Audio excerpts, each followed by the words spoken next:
Mengapa orang tua balita butuh panduan digital? 1. Kurangnya dukungan. Menurut National Center for Infants, Toddlers and Families, 48% orang tua baru merasakan kurang dukungan saat menghadapi stres pengasuh. 2. Keterbatasan waktu. Orang tua sibuk membutuhkan akses cepat dan praktis untuk tips pengasuh tanpa harus meninggalkan rutinitas harian. Ketiga, informasi tersebar.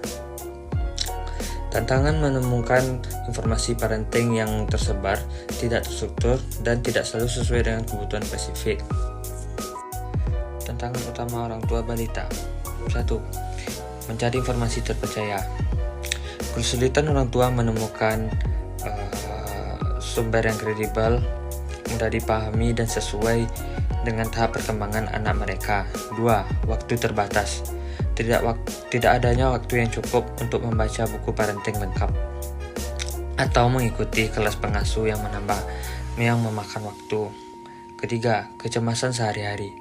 Merasa bingung dan cemas dalam menghadapi setiap tahap perkembangan anak dan nutrisi hingga stimulasi anak. Terima kasih kepada teman saya yang sudah menjelaskan. Selanjutnya akan dilanjutkan oleh saya. Solusi: aplikasi web responsif panduan parenting ada 3. Yang pertama, akses multiplatform. Tersedia di smartphone, tablet, dan komputer. Orang tua bisa mengakses panduan kapan saja, di mana saja, sesuai kebutuhan mereka. Yang kedua, konten praktis dan drama. Artikel dan video singkat yang mudah dipahami, tersusun sesuai gaya belajar berbeda-beda. Langsung bisa diterapkan. Yang ketiga, fitur interaktif. Pengingat jadwal, tracker perkembangan anak real time, tips harian yang personal, dan dukungan komunitas orang tua. Selanjutnya, studi kasus Bebo oleh UNICEF. Aplikasi parenting global. Bebo adalah aplikasi parenting dari UNICEF yang mendukung orang tua mengasuh anak usia 0-6 tahun dengan pendekatan holistik dan berbasis sains. Tips harian yang relevan dengan perkembangan anak. Yang kedua, permainan edukatif untuk stimulasi dini. Yang ketiga, tracker perkembangan motorik, kognitif, dan sosial emosional. Yang keempat, pengingat vaksinasi dan jadwal kunjungan dokter. Yang kelima, tersedia offline untuk daerah dengan koneksi terbatas. Yang terakhir, aktif di 17 negara dengan jutaan pengguna. Hasil diakui sebagai inovasi global dalam mendukung perkembangan anak usia dini. Baik, selanjutnya akan dilanjutkan oleh teman saya. Fitur utama aplikasi panduan balita.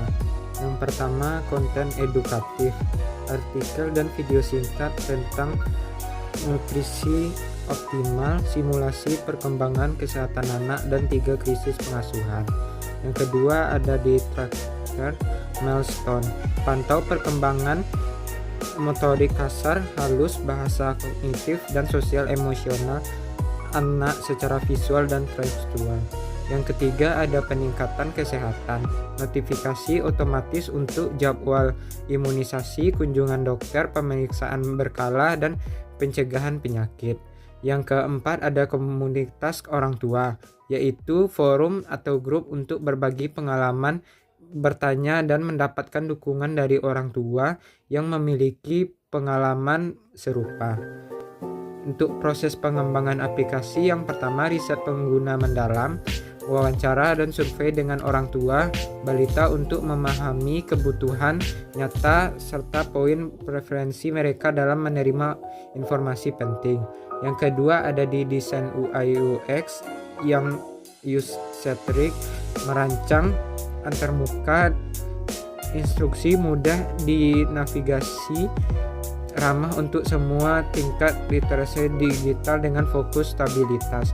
Yang ketiga, pengujian literasi, testing prototipe dengan penggunaan nyata, mengumpulkan feedback, melakukan perbaikan, dan memastikan aplikasi responsif di semua perangkat.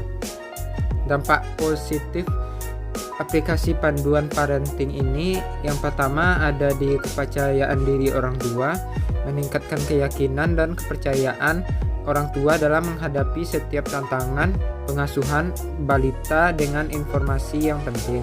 Yang kedua ada di akses informasi yang mudah, mempermudah akses ke informasi terpercaya kapan aja, di mana tanpa harus mengganggu konsultasi dengan ahli. Untuk tantangan peluang ke depannya, yaitu tantangan bisnis dan teknis, konten relevan menjaga informasi waktu terkini disesuaikan dengan budaya lokal setiap region.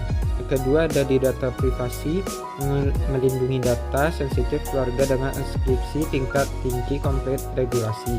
Yang ketiga ada di user protection, mempertahankan engagement langkah panjang dengan konten terus bervariasi dan personal. Yang kedua ada peluang pengembangan personal AI, rekomendasi konten berbasis usia anak dan preferensi orang tua.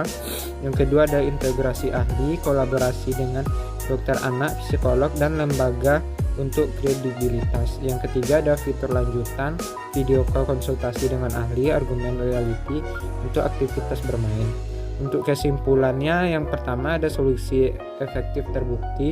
Aplikasi web ini solusi yang efektif terjangkau untuk mendukung orang tua balita di era digital. Yang kedua ada pengasuhan lebih mudah dengan teknologi pengasuh balita lebih mudah, terarah, menyenangkan bagi seluruh keluarga dengan dukungan informasi real time. Yang ketiga di generasi sehat dan cerdas, berkembangnya menggunakan aplikasi ini bersama-sama untuk menciptakan masa depan yang generasi anak yang lebih sehat, cerdas, dan bahagia. Sekian yang dapat saya jelaskan. Apabila ada salah kata, mohon maaf. Assalamualaikum warahmatullahi wabarakatuh.